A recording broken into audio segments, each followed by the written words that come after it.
Good morning friends. आज हमारी class है 12 रीट एग्ज़ाम के लिए। ठीक है, हमारा जो टॉपिक है आज रहेगा टॉपिक मेज़रमेंट, जिसको हम बोलते हैं हिंदी में मापन। आज हम इस वीडियो में हमारी जो क्लास होगी इसमें हम पढ़ेंगे मापन का अर्थ, मापन की परिभाषाएं, महत्व, प्रकार और स्तर, और इसमें उद्देश्य भी हैं इनके। तो उद्देश्य के बारे में भी पढ़ेंगे हम।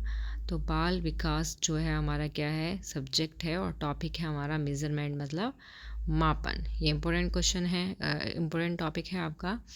और इसमें हम आज MCQ भी करेंगे, कुछ क्वेश्चंस भी करेंगे। ये क्वेश्चन इस तरीके के हैं जो आपके एग्ज़ाम में आते हैं। ओके, नाउ स्टार्ट करते हैं। जिसको भी वीडियो पसंद आए वो इसको लाइक, शेयर, सब्सक्राइब करना ना भूले। तो स्टार्ट करते हैं हम। तो मापन में सबसे पहले हमारा क्या आता है, हमारा टॉपिक क्या है, मापन, जिसको हम मेज़रमेंट भी बोलते हैं। तो सबसे पहले इसमें हमारी हेडिंग आती है अर्थ, कि मापन जो होता है उसका अर्थ क्या होता है, उसका मीनिंग क्या होता है। तो किसी भौतिक राशि का परिणाम संख्या में व्यक्त करने को मापन कहा जाता है। ठीक है, कि कोई भी हमारी क्या है, भौतिक राशि है, उसका अगर हमें परिमाण संख्या में व्यक्त करना है तो उसको क्या कहेंगे, हम मापन कहेंगे। ठीक है, फॉर एग्ज़ाम्पल के लिए हम इसमें बोल सकते हैं, फॉर एग्ज़ाम्पल के लिए कह सकते हैं हम इसमें कि कोई भी पेड़ है मान लो, ठीक है, एक ये क्या है, ट्री है, और इसकी जो ऊंचाई है, वो कितनी है, 10 मीटर है मान लो। ठीक है, अब 10 मीटर है तो हम उस पेड़ की ऊंचाई की तुलना किस चीज़ में कर रहे हैं, 1 मीटर से कर रहे हैं। ठीक है, तो यहाँ मीटर क्या हुआ, एक मानक मात्रक ही तो है। हमारा जो मीटर है वो क्या हुआ, एक मात्रक ही तो है। और जो क्या है, हमारी भौतिक राशि है, और भौतिक राशि क्या होती है, लंबाई होती है, दूरी के लिए यूज़ की जाती है। जो आपकी भौतिक राशियाँ होती हैं वो हमारी लंबाई के लिए या फिर दूरी के लिए क्या की जाती हैं, यूज़ की जाती हैं। तो इसी प्रकार समय का जो मात्रक है वो सेकंड, द्रव्यमान का मात्रक किलोग्राम आदि होता है। ठीक है, इसी प्रकार जो समय है उसका मात्रक क्या होता है, आपका सेकंड होता है। ठीक है, और द्रव्यमान का मात्रक क्या होता है, द्रव्यमान का मात्रक क्या होता है, किलोग्राम होता है। ओके, तो हमारे आगे हम पढ़ते हैं इसमें इसकी परिभाषा। अब हमारा जो हेडिंग आती है वो आती है इसकी परिभाषा। फर्स्ट है हमारी गिलफोर्ड के अनुसार है। गिलफोर्ड क्या कहते हैं, मापन वस्तु या घटनाओं को तर्कपूर्ण ढंग से संख्या प्रदान करने की एक प्रक्रिया है। ठीक है, आपके एग्ज़ाम में डेफिनेशन आ जाएगी, पूछ लेंगे कि ये डेफिनेशन किसकी है। तो मापन जो होता है वो वस्तु या फिर घटना का तर्कपूर्ण ढंग से संख्या जो प्रदान करने की क्या होती है, एक प्रक्रिया होती है। ठीक है, कौन बोलते हैं ऐसा, गिलफोर्ड। आगे आती है हमारी सेकेंड, इसमें SS स्टीवेंस के अनुसार। ये मापन के बारे में क्या बोलते हैं कि मापन किन्हीं निश्चित स्वीकृत नियमों के अनुसार वस्तु को अंक प्रदान करने की प्रक्रिया है। कि जो मापन है वो वस्तु को अंक प्रदान करने की क्या है, एक प्रक्रिया, मतलब एक प्रोसेस है। ओके, आगे आता है इसमें आपकी नेक्स्ट हेडिंग आती है मापन के उद्देश्य। तो मापन के उद्देश्य में हमारी फर्स्ट हेडिंग आती है चयन। ठीक है, तो चयन में क्या होता है, इसमें क्या होता है कि हमारे बहुत सारे स्कूल होते हैं। ठीक है, चयन में क्या होता है, हमारे बहुत सारे स्कूल होते हैं या फिर हमारे मेडिकल कॉलेज होते हैं इसमें। ओके, और सेना या फिर उद्योग होते हैं, सेना होती है या फिर उद्योग होते हैं। इनमें क्या होता है, विद्यार्थियों का चयन किया जाता है। ठीक है, स्टूडेंट का क्या किया जाता है, चयन किया जाता है। और उसके बाद क्या होता है कि जो आपके परीक्षण होते हैं, परीक्षणों के माध्यम से क्या होता है कि इनमें से कुछ विद्यार्थियों को छांट लिया जाता है। चयन होगा बहुत सारे स्टूडेंट का, देन उसके बाद जो इसमें परीक्षण होता है अनेक विद्यार्थियों में से कुछ को क्या कर लेते हैं, छांट लेते हैं। और ये छांटते कैसे हैं, ये उनकी बुद्धि, उनकी योग्यता, उनकी उपलब्धि के मापन से किया जाता है। क्या होता है कि जैसे हमने क्या करा, इसमें क्या हुआ कि हमारे स्कूल हैं, स्कूल में क्या हुआ, विद्यार्थी को हमने क्या करा, स्टूडेंट का हमने क्या करा, स्टूडेंट का क्या हुआ, चयन हुआ। ठीक है, स्टूडेंट का चयन हुआ। देन उनको फिर क्या करा, जो मेन विद्यार्थी हैं या व्यक्ति हैं उनको छांट के क्या करा, अलग कर लिया। ठीक है, और इनको किस बेस पर छांटा कि हाँ भाई ये इस कॉलेज में एडमिशन ले सकते हैं, या फिर ये मेडिकल में ले सकते हैं, या इंजीनियरिंग में ले सकते हैं, उनकी बुद्धि के अनुसार, उनकी योग्यता के अनुसार। ठीक है, उपलब्धि के मापन से उनका किया जाता है। तो इसमें यही है आपका, तो चयन में आपका यही होता है कि पहले विद्यार्थियों का चयन किया जाता है, उसके बाद परीक्षण के द्वारा कुछ विद्यार्थियों को छांट लिया जाता है, और ये छांटा किसके अकॉर्डिंग जाता है, उनकी बुद्धि, योग्यता, उपलब्धि आदि के मापन से। ठीक, नेक्स्ट आता है इसमें सेकेंड हेडिंग है आपकी पूर्व कथन। पूर्व कथन का अर्थ जो होता है, मीनिंग होता है, ये होता है वर्तमान के आधार पर, कि जो हमारा वर्तमान है इन फ्यूचर, उसके आधार पर भविष्य के बारे में बताना। लाइक जैसे फॉर एग्जांपल हम अपने जीवन में क्या करते हैं, कोई ना कोई क्या करते हैं, निर्णय लेते हैं निर्णय। तो जैसे फॉर एग्जांपल के लिए हो सकते हैं कि जैसे एक व्यापारी अगर हो गया, तो वो निर्णय लेता है कि भाई साल में मुझे कितना खरीदना है, या कि कोई भी सामान है वो किस मूल्य में खरीदना है, किस मूल्य में मुझे बेचना है, या कितने कर्मचारी मुझे रखने अपनी कंपनी में, या किसको रखना है। तो ये सब क्या करता है, निर्णय लेता है वर्तमान के आधार पर भविष्य के बारे में। तो ये आता है आपका पूर्व कथन के अंदर। इसी तरीके से स्कूल में क्या होता है कि जो विद्यार्थी होता है वो निर्णय लेता है कि उसके छात्र कैसे हैं, उन्हें किस स्तर पर परीक्षण दिया जाए, या एक चिकित्सक यह निर्णय लेता है कि रोगी को कैसे ठीक किया जाए, कौन सी दवा दी जाए। तो इस प्रकार सभी निर्णयों में पूर्व कथन सम्मिलित होता है। ठीक है, कि अध्यापक है वो ये सोचेगा कि जो हमारा बच्चा है, जो स्टूडेंट है, उसको किस तरीके के उसका परीक्षण किया जाए, या फिर उसको छात्र कैसा है, उसका बिहेव कैसा है। तो ये सब पूर्व कथन के अंदर आता है। नेक्स्ट है हमारा तुलना। थर्ड पॉइंट आता है तुलना। अब तुलना में आपका यही आता है कि ज्ञान, बुद्धि, उपलब्धि के अकॉर्डिंग क्या होता है, जो व्यक्ति होते हैं उसमें सब में भिन्नता पाई जाती है। किसी की बुद्धि कम है, किसी की ज़्यादा है, किसी को ज्ञान ज़्यादा है, किसी को कम है। तो परीक्षण का एक क्या है, मुख्य उद्देश्य होता है इन भिन्नताओं को तुलनात्मक अध्ययन करने में।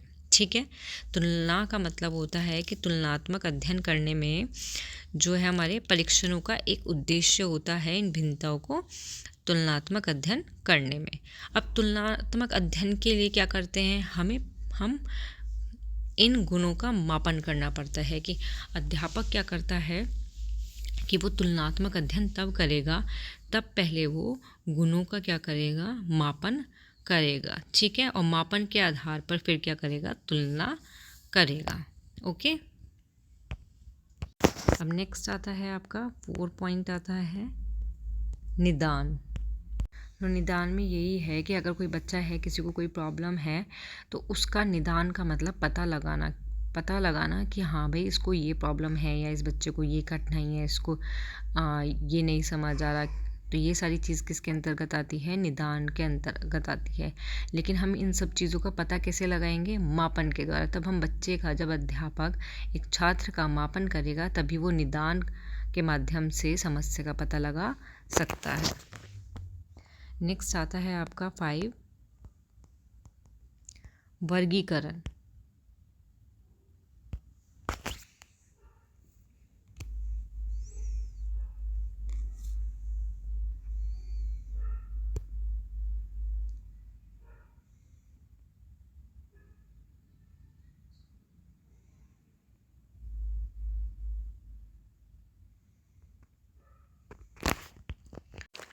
तो क्लियर हुआ आपको वर्गीकरण जो है आपको क्लियर हो गया, एक बार फिर से सुनो।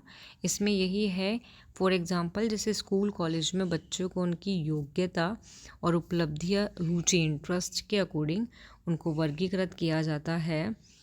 और वर्गीकृत करेंगे कैसे? तब उनके गुणों का मापन किया जाएगा, तभी हम उसको वर्गीकृत कर सकते हैं कि बच्चे का इंटरेस्ट मेडिकल में है, इंजीनियरिंग में है, या किस चीज़ के अंदर है उसका इंटरेस्ट। ओके, तो ये आता है वर्गीकरण के अंदर। नेक्स्ट आता है आपका शोध। 6 पॉइंट आता है शोध।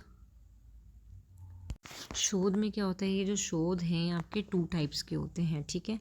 2 प्रकार के इसमें क्या होते हैं? समूह होते हैं। एक तो होता है आपका नियंत्रित और दूसरा होता है आपका प्रयोगात्मक। तो आपका जो नियंत्रित होता है, इसमें क्या होता है? नियंत्रित समूह को वास्तविक परिस्थिति में रखा जाता है, ठीक है। और जो आपका प्रयोगात्मक होता है, उस समूह को क्या किया जाता है? उस पर प्रयोग किए जाते हैं। देन फिर उसके बाद क्या होता है? इन दोनों का मापन करके फिर इनके अंतर का पता लगाया जाता है, और उसके बाद हमें पता लगता है कि व्यवहार में परिवर्तन हुआ है या फिर नहीं हुआ है। शोध से हमें यही पता लगता है कि व्यवहार में परिवर्तन हुआ है या नहीं हुआ है। ओके, तो ये हैं आपके मापन के उद्देश्य। नेक्स्ट हेडिंग आती है हमारी इसमें। नेक्स्ट हेडिंग है मापन का महत्व। नेक्स्ट हेडिंग आती है मापन का महत्व, जिसमें हमारा फर्स्ट पॉइंट है फलाकों का निर्धारण। तो मापन का महत्व हमारा किस चीज़ में होता है कि मापन से ही क्या किया जाता है, जो हमारे स्टूडेंट होते हैं, जो हमारे स्टूडेंट हैं उनके द्वारा जो भी उत्तर दिए जाते हैं इसमें, ठीक है, उनके द्वारा जो भी उत्तर दिए जाते हैं या आंसर दिए जाते हैं, तो उत्तरों के फलकों का क्या किया जाता है? निर्धारण किया जाता है। क्लियर हुआ कि मापन से छात्र के द्वारा दिए गए उत्तर के फलकों का क्या किया जाता है? निर्धारण किया जाता है मापन से। ओके, नेक्स्ट पॉइंट आता है हमारा सेकंड है समय निर्धारण। समय निर्धारण में आपका क्या होता है कि विद्यालय में बहुत सारे विषय होते हैं, हमारे सब्जेक्ट होते हैं, उनको पढ़ाने के लिए समय का क्या किया जाता है? निर्धारण होता है, ठीक है। निर्धारण जो है वो इसका मापन विभिन्न कक्षाओं में समय अनुसार किया जाता है, ठीक है। जो हम बोल सकते हैं कि विभिन्न विद्यालय में जो विभिन्न विषयों को पढ़ाने के लिए समय का निर्धारण, इसका मापन विभिन्न कक्षा में समय अनुसार होता है, जहाँ पर भी मापन का प्रयोग होता है, ठीक है।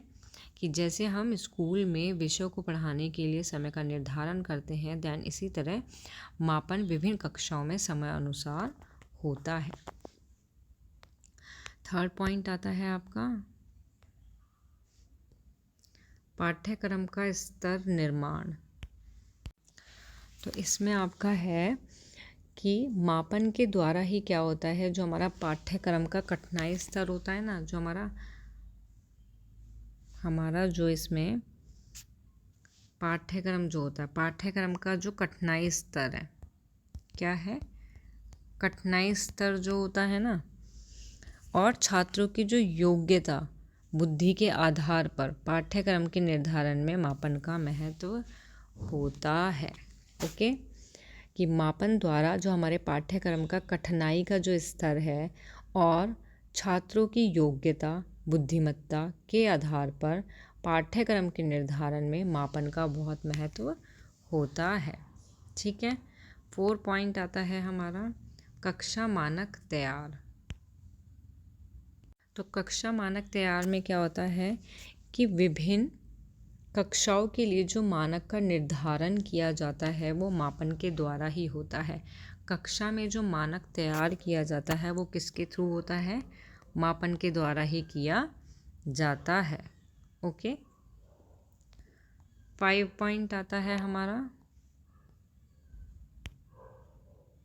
छात्रों की तुलना करने में, तो मापन के द्वारा ही क्या होता है, जो मंदबुद्धि के बच्चे होते हैं, जो विशिष्ट बुद्धि के बच्चे होते हैं या प्रतिभाशाली बच्चे होते हैं, उन बालकों में अंतर स्पष्ट हम कर सकते हैं और उनकी तुलना भी की जा सकती है। ठीक है, तो छात्रों की तुलना करने से मतलब यही है कि मापन के द्वारा हमें पता लग जाता है कि कौन बच्चा मंदबुद्धि का है, कौन प्रतिभाशाली है, कौन विशिष्ट बुद्धि का है। तो इन सभी का हमें क्या है पता लग जाता है, किसके थ्रू, मापन के थ्रू। तो मापन का विशेष महत्व है। नेक्स्ट आता है हमारा 6, वर्गीकरण करने में। वर्गीकरण में यही है कि हमारा परीक्षा, जो हमारे एग्ज़ाम आते हैं, ठीक है, एग्ज़ाम की सहायता से क्या होता है कि जो हमारे स्टूडेंट हैं, ठीक है, जो हमारे स्टूडेंट होते हैं उनमें उनको क्या किया जाता है, विभिन्न वर्गों में हम क्या कर सकते हैं, विभाजित कर सकते हैं। लाइक जैसे फॉर एग्ज़ाम्पल के लिए बोल सकते हैं कि किसी स्टूडेंट को क्या है, साइंस पसंद है, किसी स्टूडेंट को क्या है, आर्ट पसंद है, तो उनको हम वर्ग में क्या कर देते हैं, वर्गीकृत कर देते हैं। तो मापन का इसमें विशेष महत्व है कि किसी भी एग्ज़ाम के द्वारा स्टूडेंट को उनको क्या करते हैं, अलग अलग वर्गों में विभाजित कर देते हैं। साइंस वाला बच्चा साइंस में, आर्ट वाला बच्चा आर्ट में। तो ये है आपका वर्गीकरण। नेक्स्ट हमारा आता है इसमें 7 पॉइंट, क्षमता का मापन। क्षमता के मापन में क्या होता है कि मान लो कोई स्टूडेंट है, ठीक है, कोई स्टूडेंट है और उसकी जो क्षमता है वो कैसी है, कम है, ओके, और हमने क्या किया, उसको अधिक काम दे दिया, हमने उसको अधिक हमने क्या दे दिया, कार्य दे दिया, तो वो क्या करेगा, वो उस कार्य को कर ही नहीं पाएगा। तो इस पर इसका क्या होता है, बुरा प्रभाव पड़ेगा और अधिक क्षमता रखने वाले छात्रों को अधिक कार्य देते ही हम उसे संतुष्ट कर सकते हैं। मतलब कि कोई भी स्टूडेंट है, अगर उसकी क्षमता कम है और हमने उसको अधिक काम दे दिया, तो वो क्या करेगा, काम को नहीं करेगा, नहीं कर पाएगा क्योंकि उसकी क्षमता कम है। ठीक है, तो उस चीज़ का क्या प्रभाव पड़ेगा, उसका बहुत बुरा प्रभाव पड़ेगा स्टूडेंट पर। ठीक है, तो क्षमता के मापन में यही है। और अगर कोई स्टूडेंट है और उसकी क्षमता क्या है, उसकी क्षमता अगर अधिक है, तो वो काम को क्या कर लेगा, वो कंप्लीट कर लेगा। तो वो क्या है, वो उस कार्य से, अधिक कार्य को देखकर क्या हो जाएगा, वो संतुष्ट कर सकते हैं हम उसको, लेकिन कम क्षमता वाले को संतुष्ट नहीं कर सकते अधिक काम देकर। ठीक है, तो क्षमता का मापन यही है कि जिस बच्चे की जितनी क्षमता है उसको उसके अकॉर्डिंग ही काम देना चाहिए। और ये किसके थ्रू हो सकता है, ये आपके मापन के थ्रू हो सकता है। मापन के द्वारा ही हम माप सकते हैं, पता लगा सकते हैं कि किस बच्चे की कितनी क्षमता है। ओके, नेक्स्ट आता है आपका पॉइंट, निदान। तो आपका निदान में यही है कि बहुत सारे जो विषय होते हैं उसमें क्या है, नैदानिक जो है परीक्षण बनाए जाते हैं, जिनसे क्या होता है, छात्रों को शिक्षा संबंधी कठिनाइयों को दूर किया जा सकता है। ओके, और जो निदान परीक्षण की सहायता से ही पता चल जाता है कि छात्र विषय वस्तु के किस भाग को समझने में कठिनाई महसूस कर रहा है। तो ये निदान के अंदर आता है आपका। नेक्स्ट है आपका टॉपिक, हेडिंग, वर्गीकरण। इसमें आपका यही है कि मापन के थ्रू ही हम बच्चों को वर्गीकृत कर सकते हैं अलग अलग भाग में, जैसे कि विज्ञान वाला विज्ञान में, कला वाला कला में। तो इस तरीके से ये उसके लिए भी महत्वपूर्ण होता है वर्गीकरण भी। 10 पॉइंट आता है आपका, शिक्षण विधि प्रविधियों का मापन।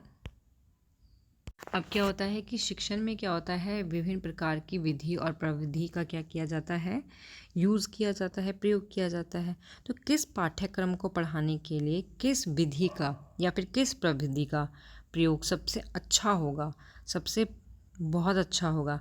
तो इसके लिए छात्रों को एक पाठ्यक्रम विभिन्न विधियों तथा प्रविधियों द्वारा पढ़ाया जाता है। मतलब मतलब छात्र है, उसको कोई भी एक पाठ्यक्रम है, उसमें हम क्या करेंगे, बहुत तरह की विधियाँ, बहुत तरह की प्रविधियाँ द्वारा क्या करेंगे, पढ़ाया जाएगा। फिर उनको निष्पादित का मापन करेंगे। फिर हम क्या करेंगे, उसका मापन करेंगे, यह पता लगाने के लिए कि कौन सी विधि अच्छी है। तो शिक्षण विधियाँ प्रविधियों का मापन यही है कि हम क्या करेंगे, स्टूडेंट को बहुत सारी विधियों के माध्यम से पढ़ाएंगे, बहुत सारी प्रविधियों के माध्यम से पढ़ाएंगे, देन उसका हम मापन करेंगे और फिर मापन में देखेंगे कि कौन सी विधि ज़्यादा अच्छी है। तो इस तरीके से शिक्षण की विधि प्रविधियों के मापन में भी महत्वपूर्ण है। ओके, नेक्स्ट हेडिंग आती है हमारी, ये क्या थे हमारे मापन का महत्व। अब हमारी हेडिंग आती है मापन के स्तर। तो मापन के कितने स्तर होते हैं, इम्पोर्टेंट है आपका,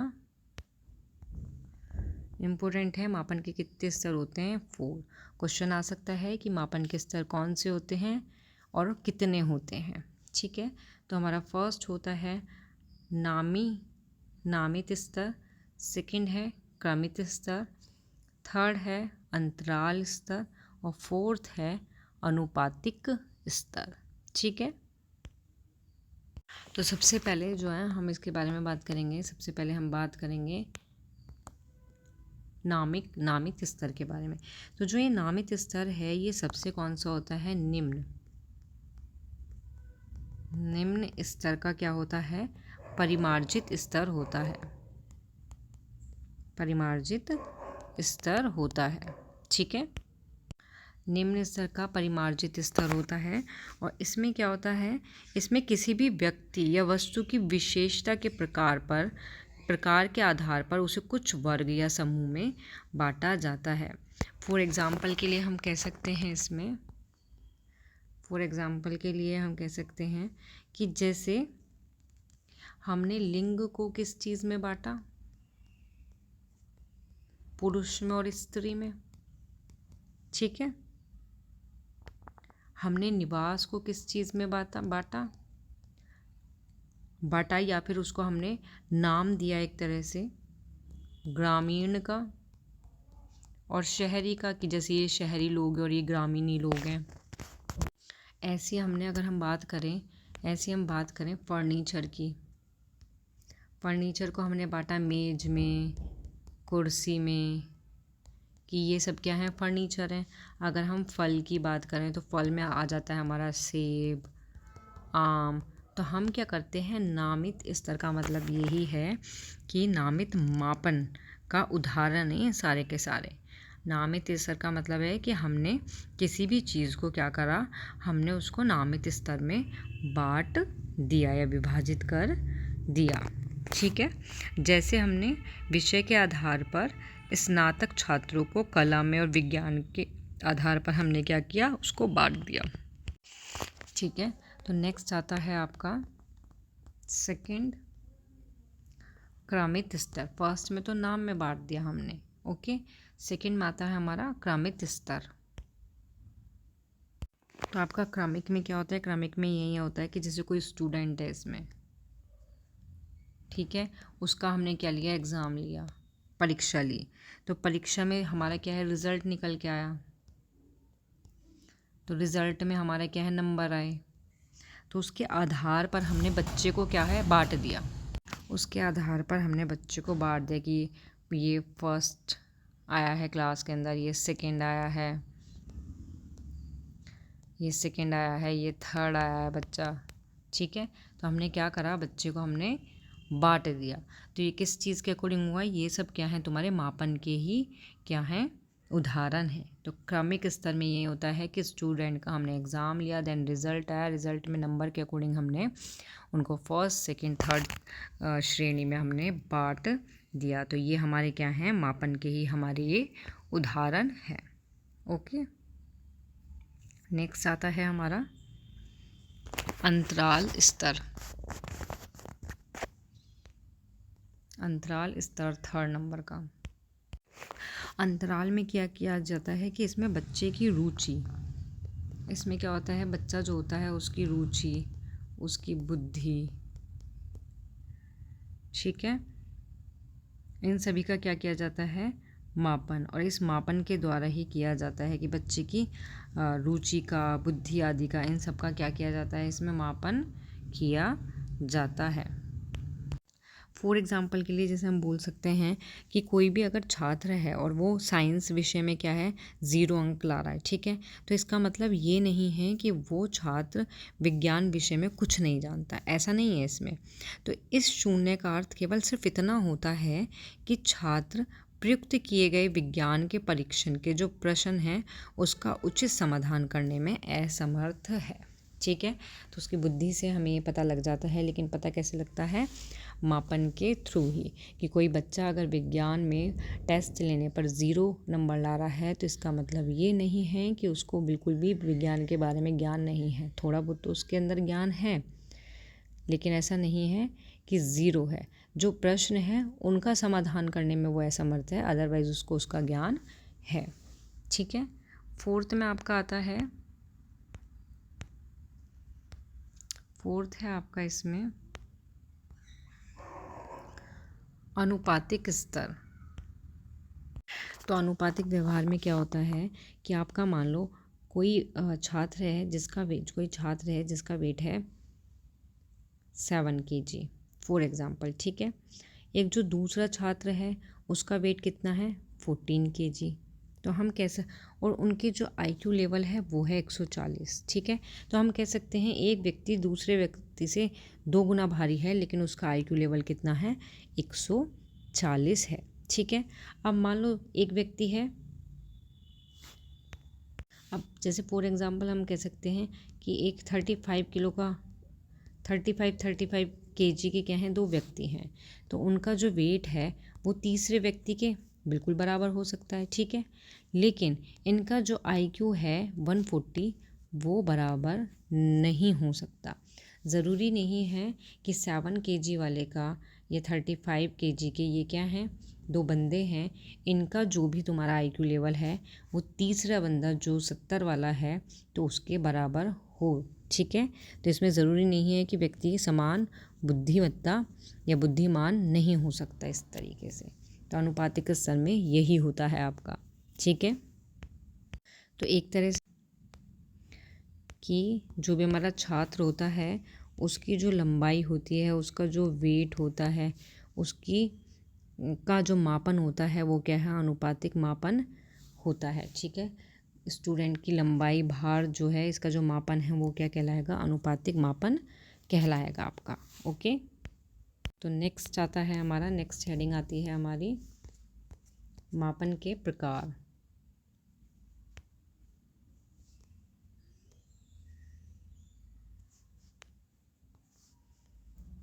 मापन के प्रकार। अब जो आपका मापन होता है वो आपका 2 टाइप्स का होता है, 2 तरीके का होता है, 2 प्रकार होते हैं हमारे।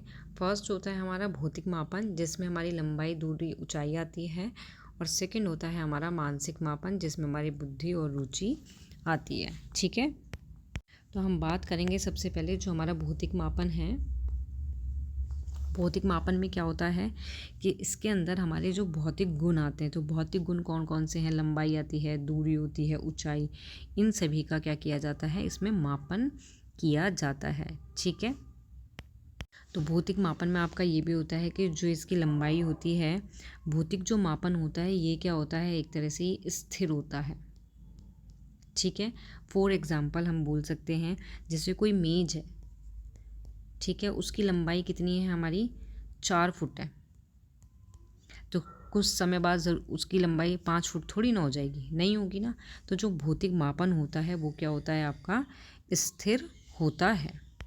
अब जो आपका भौतिक मापन होता है इसमें फर्स्ट पॉइंट था ये, सेकंड पॉइंट आता है इसमें आपका,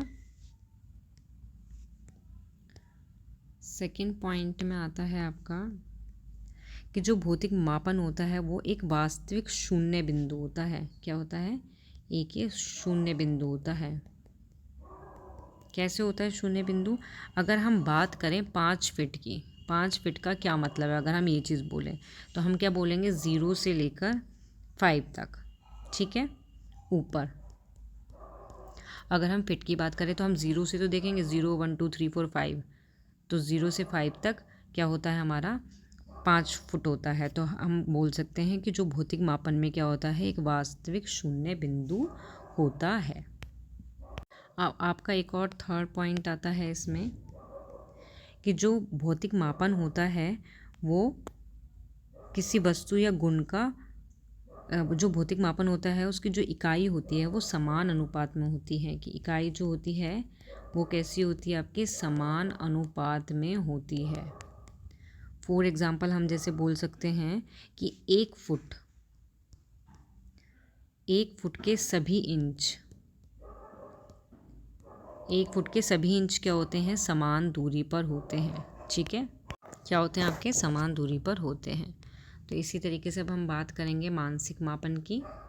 तो आपका जो मानसिक मापन होता है इसके अंदर क्या होता है, इसके अंदर बुद्धि आती है, रुचि आती है, अभियोग्यता, ये सभी आती हैं। इन सभी का क्या किया जाता है, इसमें मापन किया जाता है।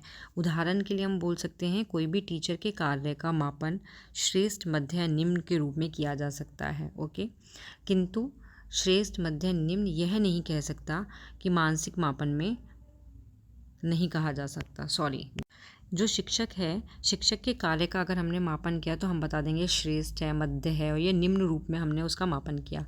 लेकिन उस मापन में हम ये नहीं बता सकते कि वो कितना श्रेष्ठ है, कितना मध्य है और कितना निम्न है, ये हम नहीं कह सकते। ठीक है, लेकिन जो मानसिक मापन होता है, जो मानसिक मापन है, इसकी आपकी बहुत सारी क्या होती हैं, विशेषताएँ भी होती हैं। जैसे आपका भौतिक मापन में था कि इसमें वास्तविक शून्य बिंदु होता है, लेकिन आपका मानसिक मापन में कोई भी शून्य बिंदु नहीं होता, शून्य बिंदु नहीं होता।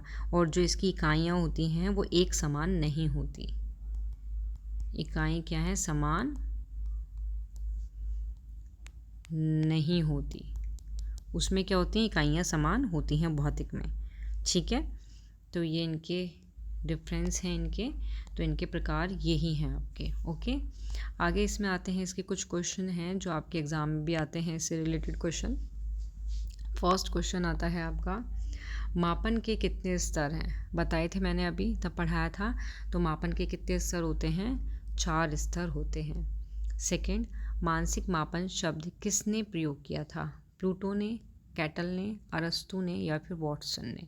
तो इसका करेक्ट आंसर होगा कैटल ने। मानसिक जो मापन है उस शब्द को किसने प्रयोग किया था, कैटल ने। ठीक है, नेक्स्ट है आपका थर्ड, मापन के स्तर किसने बताए थे, एसएस स्टीवेंस ने, स्कीनर ने, अरस्तु ने या फिर कैटल ने।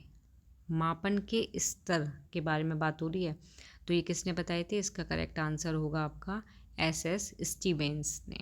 ओके, नेक्स्ट क्वेश्चन है 4, मापन के कितने प्रकार होते हैं। तो 4, 5, 2 या फिर 6। तो इसका करेक्ट आंसर होगा 2, कि मापन के कितने प्रकार होते हैं, 2 प्रकार होते हैं, भौतिक और मानसिक। ठीक है, नेक्स्ट आता है हमारा, नेक्स्ट और लास्ट क्वेश्चन आता है, भौतिक मापन के अंतर्गत क्या आता है। तो बुद्धि आती है, रुचि आती है, अभियोग्यता आती है या फिर लंबाई आती है। तो इसमें क्या आती है, आपकी लंबाई आती है इसमें। ठीक है, क्योंकि बुद्धि, रुचि, अभियोग्यता आती है आपकी मानसिक मापन में, लेकिन भौतिक मापन में आती है आपकी लंबाई। ओके, तो ये आपके क्वेश्चन हुए ख़त्म। यहाँ पे आपका जो टॉपिक है मापन, ये भी कंप्लीट हुआ। जिसको भी कोई प्रॉब्लम हो वो कमेंट बॉक्स में लिखना, उसकी प्रॉब्लम सॉल्व की जाएगी। और मिलते हैं हम नेक्स्ट वीडियो में। मूल्यांकन हमारा टॉपिक रहेगा जो इम्पोर्टेंट है आपका। तो जिसको भी वीडियो पसंद आई हो वो लाइक, शेयर, सब्सक्राइब करना ना भूले। Thank you.